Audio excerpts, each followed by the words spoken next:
in the space, I suppose, of about a minute or two, right in front of our eyes, there were 3 Zeros shot down and 3 Kitty Hawks, which is a very sad day.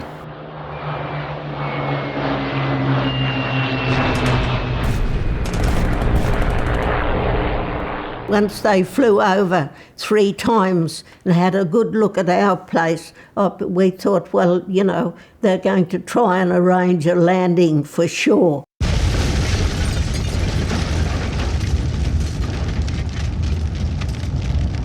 The alternative, if we hadn't fought, was that we had been occupied by a foreign power, speaking a foreign language, and certainly making us, if not slaves, servants, and they always being the master.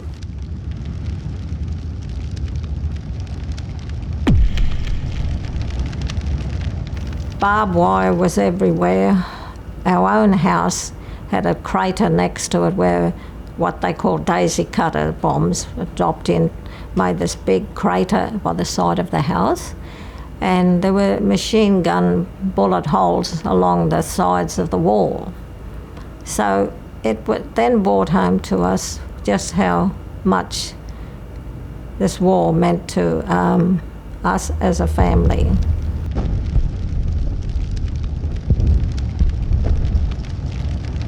We were there to do a job, and that's exactly what we set out to do. I lost many friends during the war. Some were in training, some were in combat.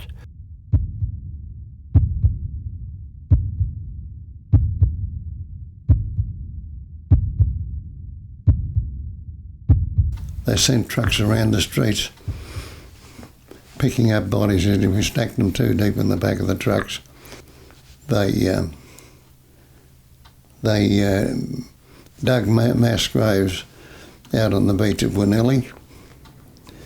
And they dug down to the water level and just stacked them in.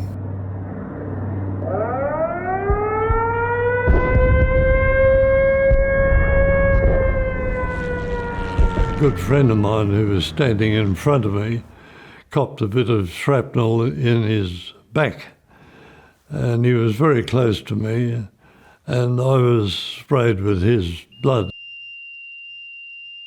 I was annoyed that I'd lost 2 very good mates, and I just wanted to do something about it.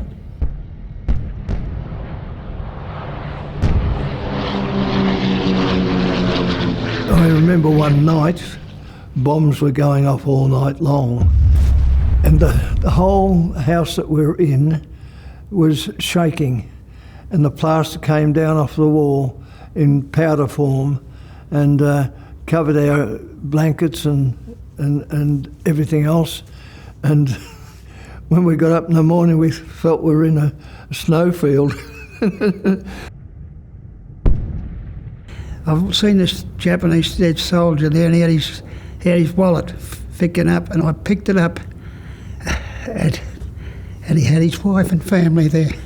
And I thought, sorry, I can't get it. And I thought, you know, he's got a family, and we just shot him. And he was just the same as could have been me shot there.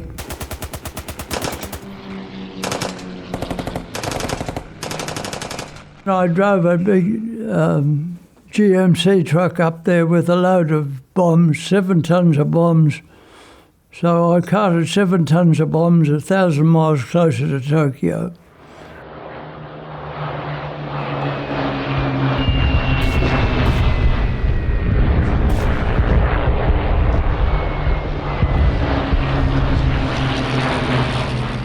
People want to carry their hatred with them. You have to remember when it's a war, you're there doing the bidding of your superiors. It's not of your doing.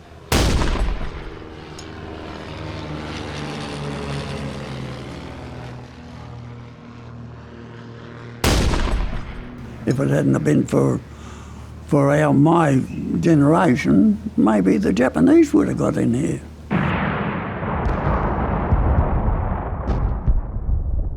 My mother was trying to get the letter out of the envelope, and it all came out and it was all in pieces. And we said it's confetti, and it wasn't confetti. The letter had been severely censored, and it was another way, I guess, looking back, of making sure that nobody else in Australia knew that Darwin had been bombed. I just knew that we were being completely disrupted as a family and that we were leaving our dad behind. It was quite traumatic, as my mother was still in a terrible rage and very upset. I was best man at the wedding of one of my mates, and 3 weeks after he went missing. I could see dozens of my mates killed. Everyone that died, they had mothers and fathers. It wasn't the lives of the men that were lost, it was the lives that were destroyed. I was one of the lucky ones that came back to tell the story.